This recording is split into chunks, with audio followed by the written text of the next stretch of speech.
anticipation of there being no special sessions, I move adjourned. Signing on!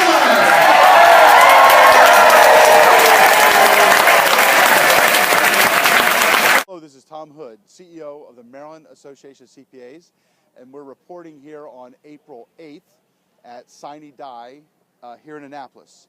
So for the last 90 days, we had our General Assembly in session, and they heard 2,610 bills. And that's across 188 legislators, 141 delegates, 47 senators.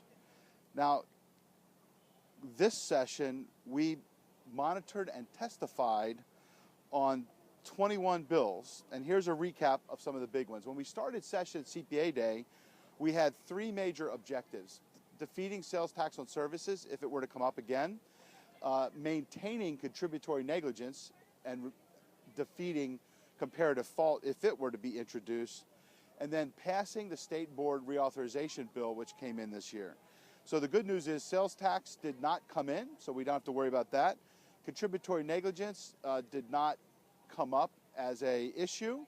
It will be decided in a court opinion later, and we'll keep you posted on that. And then finally, the state board bill did pass both houses unanimously, and we now have state board reauthorized into, I think it's 2020. Now, if we look back, Calvin Coolidge once said, it's much more important to defeat bad bills than pass good ones. And over the last 7 or 8 years, we've actually done a good bit of that. So a couple notable ones on the bad bill side.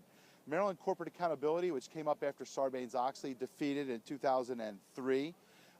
Debt counseling, they were going to make CPAs register as debt counselors. We beat that 2 years ago. Sales tax on services, many of you know about that. We've defeated that several times in the last decade.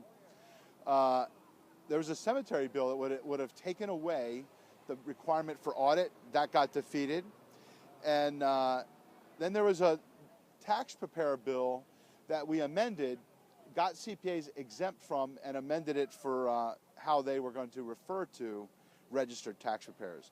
Now, on the good bill side, we actually passed a whole lot of bills with the State Board of Public Accountancy and some on our own. Separate funding for the State Board, which is critical, and in the reauthorization. We got an AG opinion that maintained the right of CPAs to use Social Security numbers in tax information with clients. It was a privacy bill.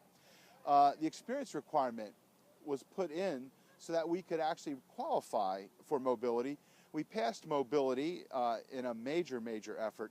CPE legislation, changing the CPE standards, adding the ethics requirement, which was also a defense against Sarbanes-Oxley, mandatory peer review legislation, 121/50 to allow students to sit for the exam, State Board of Public Accountancy reauthorization, and we also, our state tax committee was active on a whole bunch of bills. The other one that was a big one was combined reporting, which got defeated this time for about the third time.